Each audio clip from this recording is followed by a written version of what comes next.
Hi అండి, నేను మీ సంపూర్ణను. Office నుంచి వస్తున్నాడు మా అబ్బాయి. అక్కడ పునగంటి కూర ఉందమ్మా, తీసుకురమ్మంటావా అని అన్నాడు. తెప్పించానండి.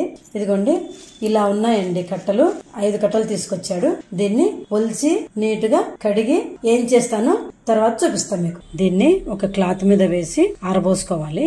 ఒక రోజంతా ఆరాలి. మరుసటి రోజు దీన్ని పౌడర్ చేసేసుకుందాం. ఇదిగోండి, క్లాత్ మీద పోసేసాను. ఆరబెట్టేసేస్తానండి. తుడిచేసి ఆరబెట్టాలి, నీడలోనే ఆరాలి. ఇదిగోండి, పొనగంటి కూర ఆరిపోయిందండి.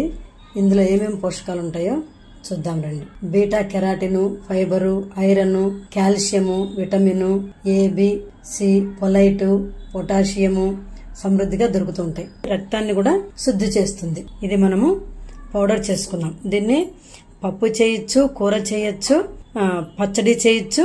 ఇప్పుడు మనము పొడిగా తయారు చేసుకుందాం. అంటే ఇది నేను పొనగంటి కూర మామిడికాయ వేసి పప్పు చేశానండి.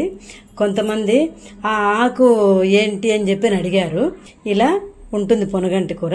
అడిగిన వాళ్ళు ఒకసారి ఈ రెసిపీ చూసి తెలుసుకోండి. వాటికి కావలసిన పదార్థాలు చూడండి. పచ్చెనపప్పు, మినప్పప్పు, కొంచెం జీలకర్ర, కాస్త ఉప్పు, కారము, పల్లీలు, ధనియాలు, కొన్ని మెంతులు, కాస్త చింతపండు, పొనగంటాకు. ఇవన్నీ వేయించేసి తీసుకొని వచ్చేద్దాం రండి. ఒక్కొక్కటి వరుసగా వేయించేసుకుందాం. ముందు పల్లీలు వేసుకొని వేయించేసుకుందామండి. వేగిపోయాయి, ప్లేట్లోకి తీసేసుకుందాం. ధనియాలు పూసి వేగిపోయాయి. ధనియాలు కూడా ప్లేట్లోకి తీసేసుకున్నాను. పచ్చిశనగపప్పు వేగిపోయాయి, ప్లేట్లోకి తీసేసుకున్నాను. మినప్పప్పు వేగిపోయాయి, ప్లేట్లోకి తీసేసుకున్నాను. మెంతులు, జీలకర్ర వేగిపోయాయి, ప్లేట్లో తీసేసుకున్నాను. ఇప్పుడు చివరగా పొనగంటాకు వేయించేసుకుందాం. ఆకంతా వేగిపోయింది. సౌండ్ వస్తుంది చూడండి.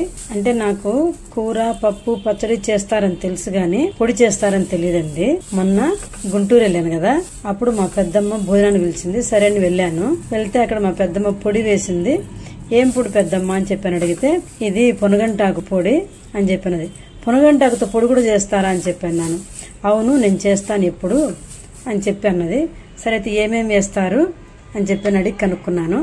ఇప్పుడు ఆ రెసిపీ మీకు చేసి చూపిద్దామని మీ ముందుకు వచ్చానండి. ఇదిగోండి, ఆకంతా వేగిపోయింది. ప్లేట్లో పోసేసుకోండి. అన్ని చల్లారిపోయాయి.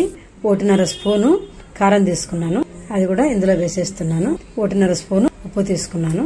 మిక్సీలో వేసేసుకుందాం. ఇదిగోండి, అన్ని మిక్సీలో వేసేసాను. ఇప్పుడు మిక్సీ వేసుకొని వచ్చేద్దాం. ఇదిగోండి, మిక్సీ పట్టేశానండి. కొంచెం టేస్ట్ చూశాను. చూస్తే కాస్త లైట్ గా చిరుచేదు అనిపించిందండి. పొనగంట కొంచెం చేదు ఉంటుంది కదా, కొంచెం బెల్లం వేసాను. సరిపోయిందండి. అలా చేసుకొని తినండి.